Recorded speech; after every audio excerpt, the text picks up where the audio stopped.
5 планов прекращения войны. Сегодня 30 апреля, а вы на канале Андрея Ларионова. В последние недели произошла резкая интенсификация так называемого переговорного процесса, в ходе которого стали известными, публично известными, основные предложения участвующих в войне сторон. Сейчас можно говорить о как минимум 5 планах завершения этой войны.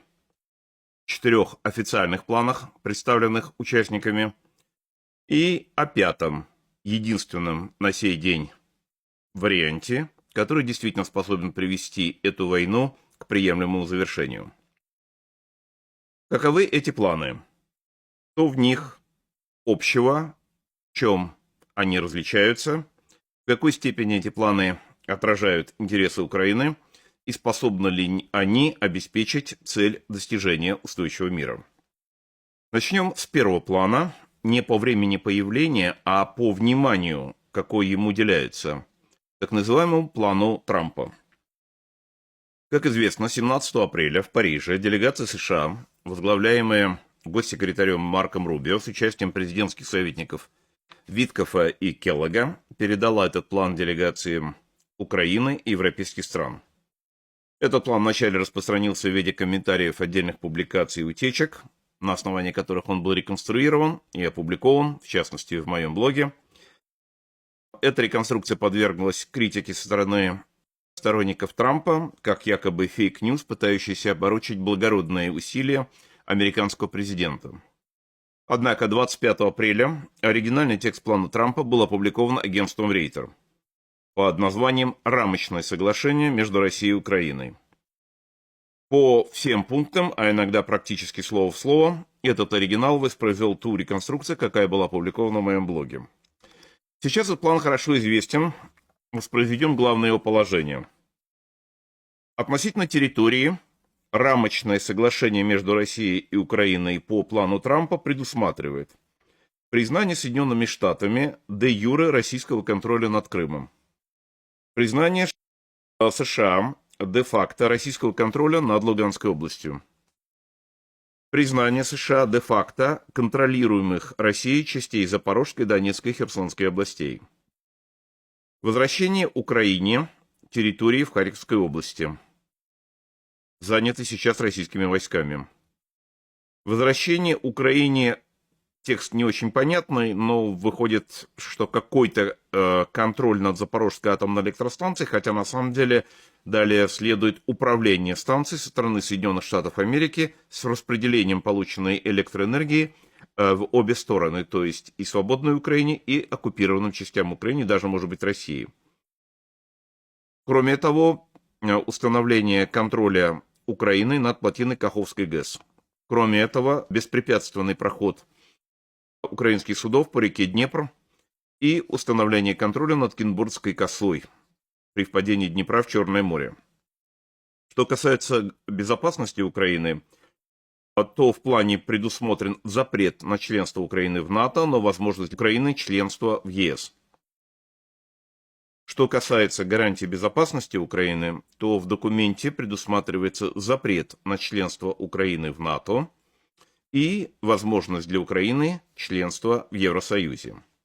В области экономики предусмотрена реализация соглашения о полезных ископаемых между Соединенными Штатами и Украиной. Кроме того, предусмотрены финансовые компенсации Украине. Санкции против России, введенные с 2014 года, должны быть сняты. И развивается экономическое сотрудничество между США и Россией в сфере энергетики и в других секторах. Мои комментарии. Пункт этого плана о получении Украины надежной гарантии безопасности является пустой прокламацией. Он никоим образом не подтвержден. Пункт о том, что государства-гаранты будут специальной группой европейских государств, желающих неевропейских государств, является пустой прокламацией, никоим образом не подтвержденной. Пункт о финансовой компенсации Украине является пустой прокламацией, не подтвержденной никакими ресурсами. Если брать в целом, то и коротко, то это план по капитуляции Украины, правда, немного затянутый во времени. Но капитуляции, причем затяжка этого времени является не слишком долгой. В тот же день, 25 апреля, несколькими часами спустя, тоже агентство Reuters опубликовало второй план, так называемый встречный или альтернативный план. Он называется «Авторство Украины и Европы. Совместный украинско-европейский план». Имеет точно такое же название – «Рамочное соглашение между Россией и Украиной». Что касается территории, провозглашается принцип, что территориальные вопросы должны обсуждаться и решаться после полного и безоговорочного прекращения огня. Украина также восстанавливает свой контроль над Запорожской АЭС с участием США, то есть, похоже, в немножко другой формулировке, но смысл тот же самый. Установление контроля над плотиной Каховской ГЭС. Также Украина пользуется правом беспрепятственной навигации по реке Днепр и получает контроль над Кенбургской косой. Что касается прекращения огня, то есть требование мониторинга прекращения огня под руководством США при поддержке третьих стран. Есть три очень важных пункта. Россия должна безоговорочно вернуть всех депортированных украинских детей, провести обмен всеми военнопленными по принципу всех на всех, и Россия должна освободить всех гражданских заключенных. Что касается гарантий безопасности для Украины, то здесь предусмотрены следующие пункты. Украина получает гарантии безопасности, в том числе от США, по соглашению, подобному статье 5 Вашингтонского договора о создании НАТО, до тех пор, пока среди союзников не достигнут консенсус по членству Украины в НАТО. Следующий пункт. В отношении вооруженных сил Украины нет никаких ограничений. На присутствие вооружения и операций дружественных иностранных сил на территории Украины нет никаких ограничений. Украина также может вступить в ЕС. В области экономики те же положения об экономическом сотрудничестве между США и Украиной по поводу разработки полезных ископаемых. Предложено получить финансовую компенсацию Украиной за счет российских суверенных активов, которые останутся замороженными, пока Россия не возместит ущерб, нанесенный Украине. Наконец, санкции США, введенные с 2014 года против России, могут постепенно смягчены до достижения устойчивого мира и возобновлены в случае нарушения мирного соглашения. Мои комментарии. Три положения, какие заслуживают бесспорного одобрения. Это требование возвращения украинских детей, захваченных российскими войсками в виде заложников. Это обмен военнопленных всех на всех и освобождение всех гражданских заключенных. С остальными пунктами этого плана есть проблемы, в том числе весьма серьезные. С одной стороны, провозглашается, что территориальные вопросы сейчас не обсуждаются. Но эта прокламация тут же нарушается следующими словами. Предлагается решить территориальные вопросы о принадлежности и контроле за Запорожской атомной электростанцией и навигации по Днепру с Кенбургской косой. Складывается впечатление, что таким образом будут решены только эти территориальные вопросы и более никакие. Но самое главное, что нарушен принцип. Третье. Указывается один из возможных источников финансовой компенсации – российские замороженные активы. Однако, учитывая нынешнее юридическое состояние этих активов, это малореалистическое предложение, и оно не связано даже ни с позицией ни Украины, ни Соединенных Штатов Америки, это связано с позицией Европы. Следующее. Попытка привлечь Соединенные Штаты к мониторингу прекращения огня является, безусловно, позитивным. Это хорошее предложение, однако для того, чтобы оно действовало, надо уговорить Трампа, а он не согласен. Далее. Сохраняется цель членства Украины в НАТО, но Трамп против. Таким образом, можно уговорить, надо вначале уговорить Трампа для того, чтобы включать какой-то пункт в такое предложение. Следующее. Включено предложение о распространении на Украину гарантий безопасности по типу 5 статьи НАТО. Идея, опять-таки, неплохая, но абсолютно нереалистичная до вступления Украины в НАТО. Далее. В предлагаемое соглашение по так называемому украинско-европейскому варианту включены две очень опасные позиции и для Украины, и для Европы. Первое положение. В отношении вооруженных сил Украины нет никаких ограничений. И второе. На присутствие вооружения операций дружественных иностранных сил европейских стран, а также неевропейских стран на территории Украины нет никаких ограничений. На самом деле, включение такого рода пунктов в такого рода соглашения является явным предложением об ограничении суверенитета как Украины, так и других стран, участвующих в такого рода операциях. Причем такое предложение, судя по всему, внесено и самой Украиной, и европейскими странами. Честно говоря, у меня не находится приличных слов для адекватной характеристики такого предложения. В целом же это нереальный план, абсолютно нереалистичный, фантазийный. Третий план. Он появился буквально через несколько часов после публикации совместного украинско-европейского плана, и этот третий план был опубликован МИДом Украины, односторонним, под таким рабочим названием «Три красные линии». В Министерстве иностранных дел Украины обозначили три красные линии на мирных переговорах. Первое. Украина не признает свои территории российскими. Второе. Украина не согласится на какое-либо ограничение своих вооруженных сил, оборонных возможностей, оборонной промышленности или военной помощи от партнеров. И третье. Никто не имеет права вето на выбор Украины при вступлении в альянсы и союзы. Что можно сказать по поводу этого третьего плана? Вот этой публикацией официальные органы Украины полностью дезавуировали второй план, тот самый совместный план Украины и Европы. Это два разных документа, разные по содержанию, по размеру, по позициям, и таким образом, естественно, возникает вопрос, а какой позиции придерживается Украина. В этом плане имеется только 3 пункта, а не 12, как в совместном плане. То есть произошло некое самообрезание украинского плана минимум на 9 позиций. Следующее.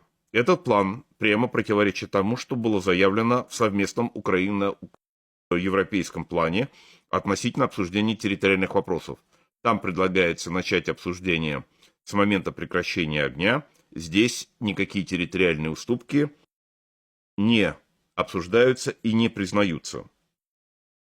Четвертое. Среди предложенных трех красных линий нет ни возвращения украинских детей, ни обмена военнопленными, ни возвращения гражданских заключенных. Это означает, что для украинских властей эти требования по отношению к своим собственным гражданам не являются красными линиями. Наконец, среди этих 3 пунктов нет ни пункта о членстве Украины в НАТО, ни гарантий безопасности в соответствии с 5 статьей Устава НАТО, ни вообще каких-либо внешних гарантий безопасности. То есть, значит, они не являются такими красными линиями. Но, иными словами, этот документ под названием «Три красные линии» просто полностью перечеркивает всю работу, которая была сделана совместно украинской делегацией и европейскими делегациями по производству украинско-европейского плана. И в очередной раз эта позиция демонстрирует о том, что в Украине, похоже, нет профессиональной дипломатической службы. Нет даже базового представления дипломатии о том, как надо вести защиту своих национальных интересов дипломатическими методами. Поскольку есть практически 2 противоречащих друг другу плана с именем Украина, авторства Украины, то это свидетельство того, что по-прежнему нам неизвестно, и, возможно, она неизвестна, эта позиция, и самим властям Украины, какова стратегия ведения и самой войны, и ее завершения, какова цель и стратегия ведения переговоров. Это неизвестно. В общем, в целом, это печальное свидетельство хаотического состояния сознания у тех, кто готовит такие планы и делает их публичными. И есть 4-й план. Естественно, это план Путина. Путин обнародовал его 14 июня прошлого года на встрече с руководством российского МИДа. То есть 10,5 месяцев тому назад. С тех пор и сам Путин, и все остальные говорящие головы Кремля, и Лавров, и все его замы, и Песков, и Захарова, и все остальные ни на йоту, ни на одно предложение, ни на одно слово, ни на одну запятую не отклонились от этой позиции. И мы видим драматический контраст между тем, как себя ведет Путин и Кремль, и Россия с одной стороны, и как ведет себя Украина. Российская позиция за 10,5 месяцев, прямо скажем, с февраля 2022 года, за 3 с лишним года не изменилась ни на йоту. Украина же меняет свои позиции в течение нескольких часов. Надо сказать, что выступления, комментарии и Лаврова, и Пескова, и все остальные последних дней уже и после всех поездок Виткова в Россию, его разговоров с Путиным, после всех переговоров, которые происходили в Саудовской Аравии, в Вашингтоне, Париже, остались неизменными. И это надо иметь в виду всем тем, кто столь безответственно бросается в переговоры с заявлениями о том, что кто-то хочет достичь консенсуса, компромисса, кто-то хочет достичь взаимоприемлемых позиций.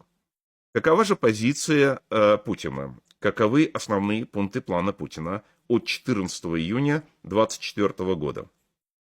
Нейтральный внеблоковый статус Украины, безъядерный статус Украины, демилитаризация Украины, и Путин в этом случае вспоминает о том, что все это было договорено еще в ходе стамбульских переговоров 2022 года, в том числе и прописано, какое количество различных видов вооружения и численности вооруженных сил было прописано в том проекте документа. Путин настаивает о том, что об этом всем договорились с украинской стороной. Денацификация Украины, в том числе со всеми пониманием, что под этим понимает Путин и Кремль. Признание новых территориальных реалий, статус Крыма, Севастополя, Донецкой и Луганской народных республик, Херсонской и Запорожской областей как субъектов Российской Федерации. Следующий пункт, путинский. В дальнейшем все эти базовые принципиальные положения должны быть зафиксированы в виде фундаментальных международных договоренностей, то есть в виде международного договора, наверное, еще утвержденного, закрепленного в Организации Объединенных Наций в виде какого-нибудь дополнительного решения Совета Безопасности, как Путин это проделывал с Минскими соглашениями, и отмена всех западных санкций против России. Каковы комментарии? Ну, мне кажется, особых комментариев по поводу этого плана давать не следует, потому что для любого ответственного человека, разумного человека, понятно, что реализация этого плана означает осуществление стратегической цели Путина по ликвидации Украины, ее вооруженных сил, ее государственности, ее территориальной целостности, ее суверенитета, ее культуры, языка, ее народа. Иными словами, это план уничтожения Украины. Очень быстрого уничтожения. И следует иметь в виду, что Путин от этого плана не отказался. Независимо от того, сколько раз и куда ездил Витков, сколько раз он общался с Путиным, что по этому поводу, сколько раз и какими словами говорил Трамп, позиции Путина остались неизменными. Его цель – уничтожение Украины. Украины как государства, Украины как общества и Украины как народа. Таким образом, сегодня у нас обнародовано 4 официальных плана завершения войны. Если разместить их по времени обнародования, то получается. Первый план Путина – это план быстрого уничтожения Украины. Второй план – план Трампа. Это план чуть более медленного уничтожения Украины. Третий план – план Украины и Европы, европейский план – это план фантазий. Четвертый план Украины – это план хаоса. Какой из этих планов приемлем или какие из этих планов приемлемы? Я думаю, всем понятно, что ни один из них не является ни приемлемым, ни работоспособным, ни способным завершить войну. Почему? Ну, с одной стороны, уже первые характеристики это достаточно. Есть еще несколько вопросов, которые полезно упомянуть, поскольку дискуссии по этим вопросам идут. Самая главная причина, по крайней мере, по поводу 3 планов, не путинских планов, заключается в том, что Путин не согласен ни с одним из этих вариантов, кроме своего. Ну и, собственно, на этом разговор можно было бы заканчивать.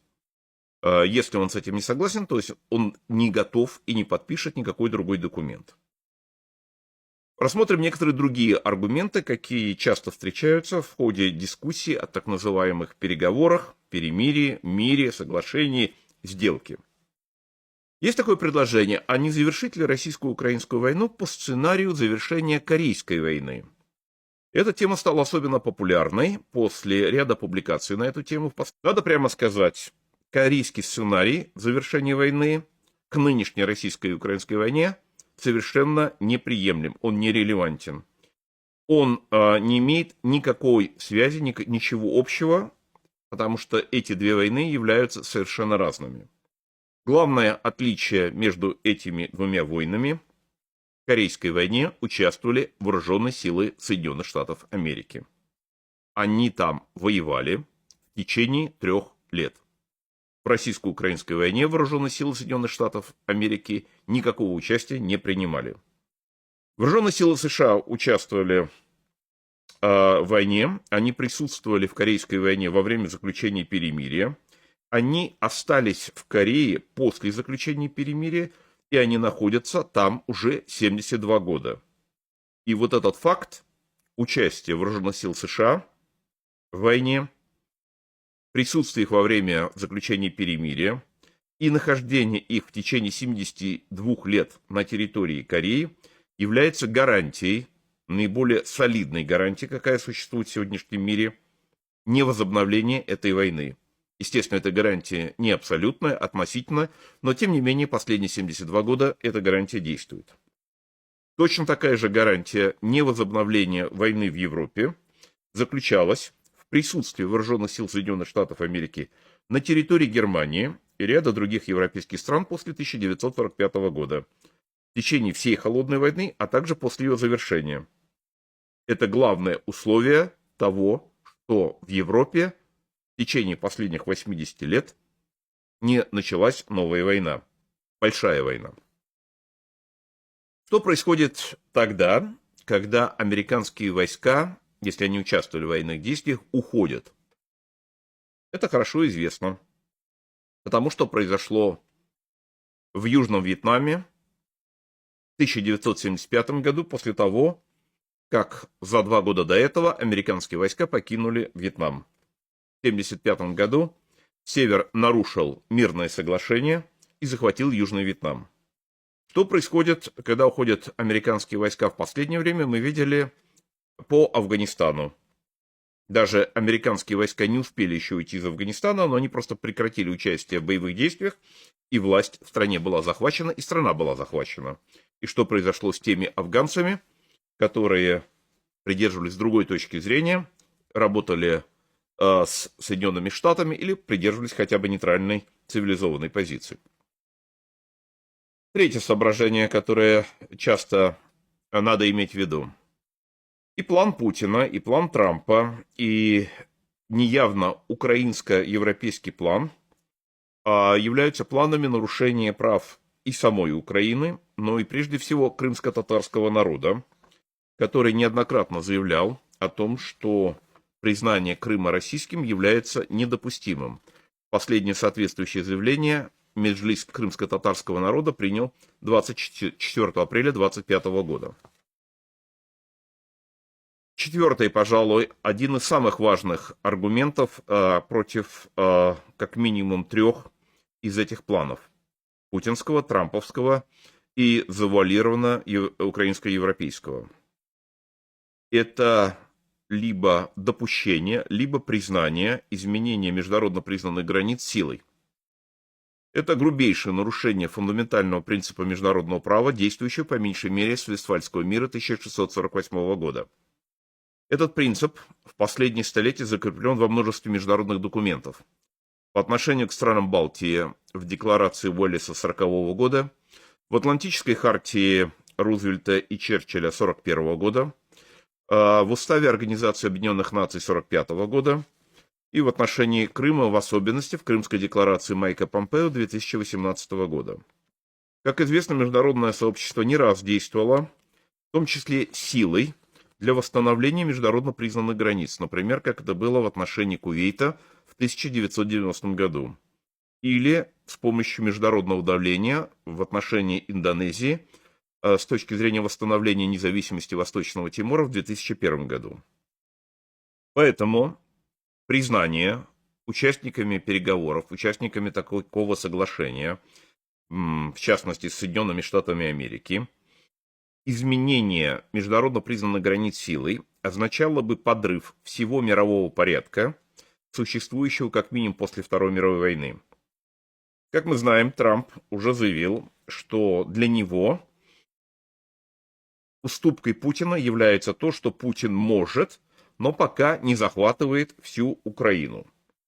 Иными словами, это публичная легитимизация права силы и права сильного. Это фундаментально иное видение мира, чем то, что было выработано западной цивилизацией и затем принято всеми другими цивилизованными странами, Ну, по крайней мере, за последние столетия. А западная цивилизация придерживается, или старалась придерживаться этому даже более длительное время.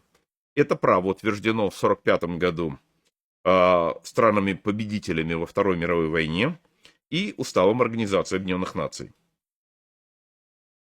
Подрыв важнейшего принципа международного права о нерушимости границ привел бы Соединенные Штаты в разряд супердержав-ревизионистов вслед за Россией и Китаем. В этом случае у нас появилось бы 3 члена Совета Безопасности Организации Объединенных Наций в ранге ревизионистов, причем их экономический потенциал составил бы не менее 45% мирового ВВП и порядка 70% мировых военных расходов. Это означает конец мирового порядка, каким мы его знаем последние 80 лет.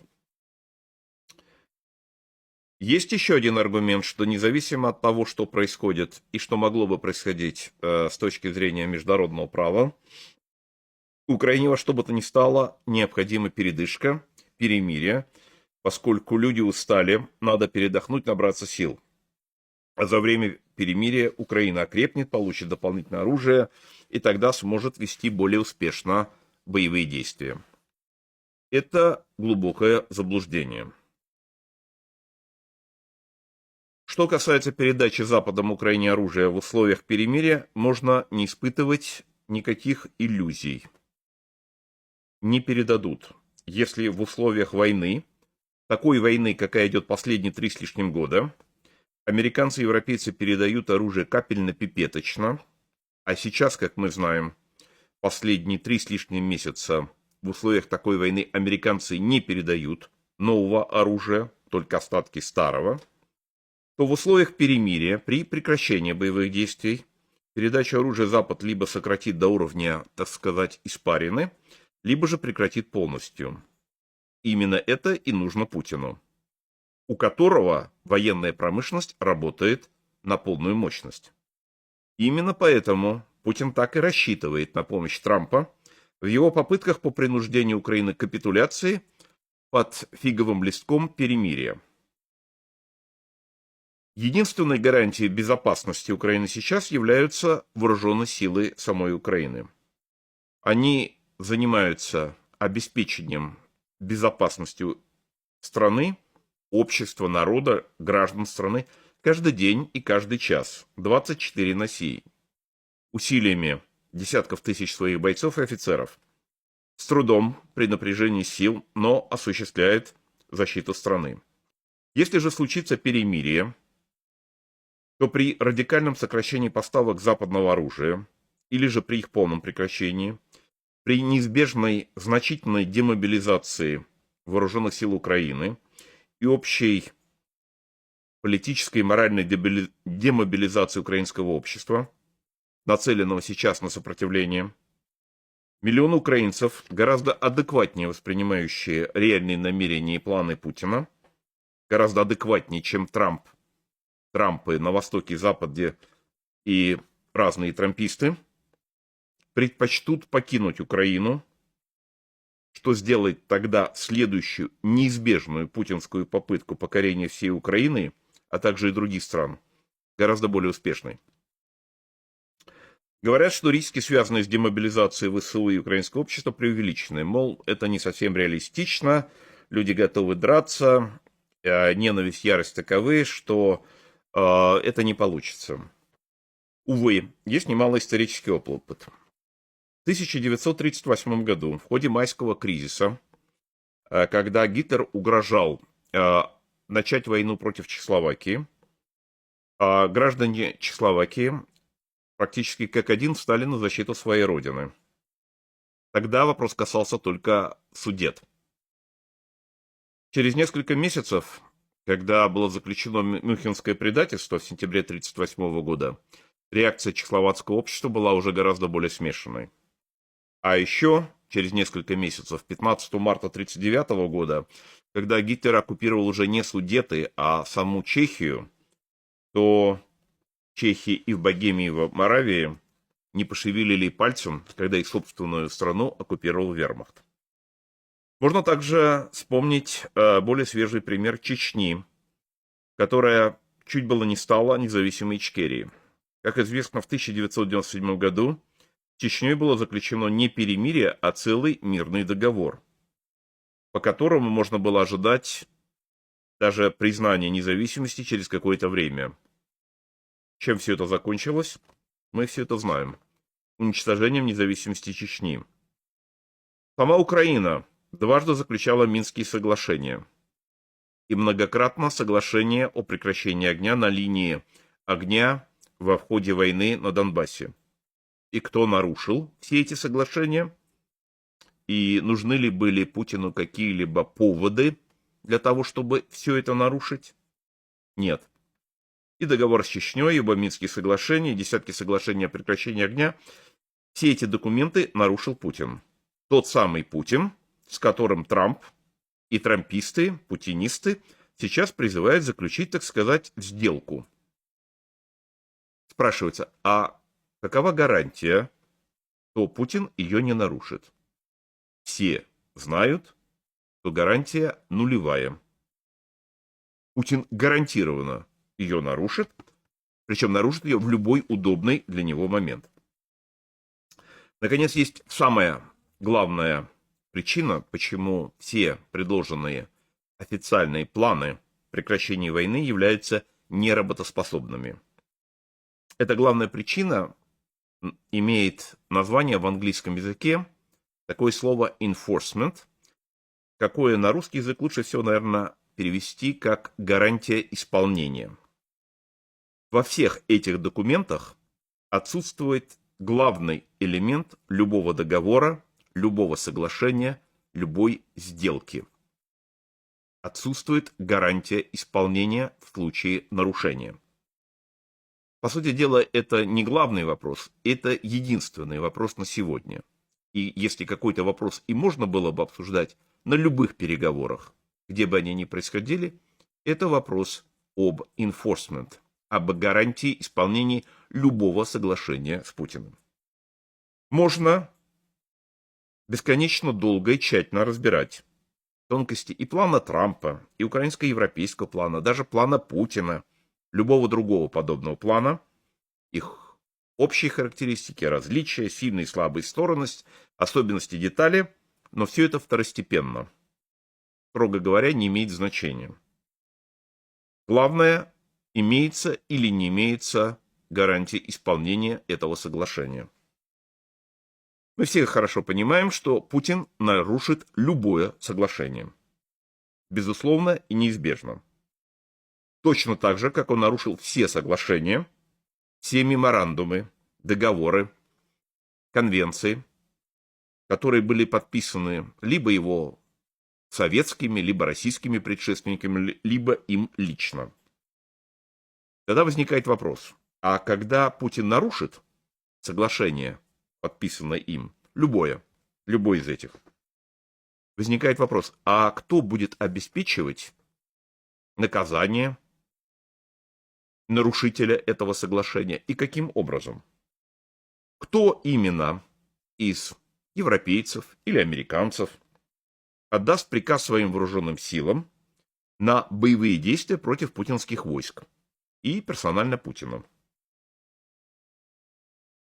Это единственный вопрос, не главный.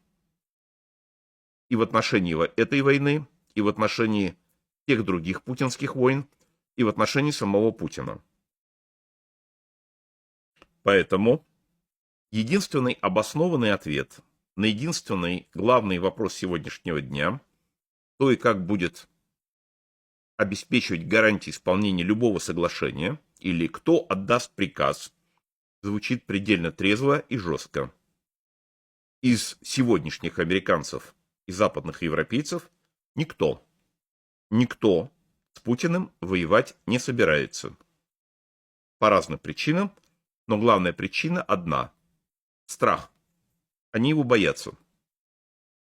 И значит, реального энфорсмента, реальной гарантии исполнения любого соглашения со стороны любой западной страны и коллективного Запада сейчас не существует. Вообще. И его не будет существовать до тех пор, пока во главе какой-либо западной страны, но обязательно обладательницы ядерного оружия, не появится лицо, какое предельно спокойно, убедительно, возможно, даже не очень громко, не произнесет: Володя, если не выведешь свои войска со всех оккупированных территорий Украины, Грузии, Молдовы, ударю, в том числе, если понадобится, ядерным оружием, по твоим войскам. Если понадобится, то по другим местам, где находится агрессор, как на оккупированной территории, так и на территории России. Если надо, то по Москве, Сочи или любому другому месту, где бы ты ни находился и где бы ты ни пытался скрыться. И затем совершит практические действия, подтверждающие, причем весьма убедительно, для адресата своих слов, что такие угрозы не являются пустыми. А пока этого нет. Что делать в той ситуации, когда такой гарантии, такого энфорсмента не существует? Что делать в этих условиях? И вот в этих условиях наступает время и место для 5-го плана прекращения этой войны. А об этом плане мы поговорим завтра. Всем доброго.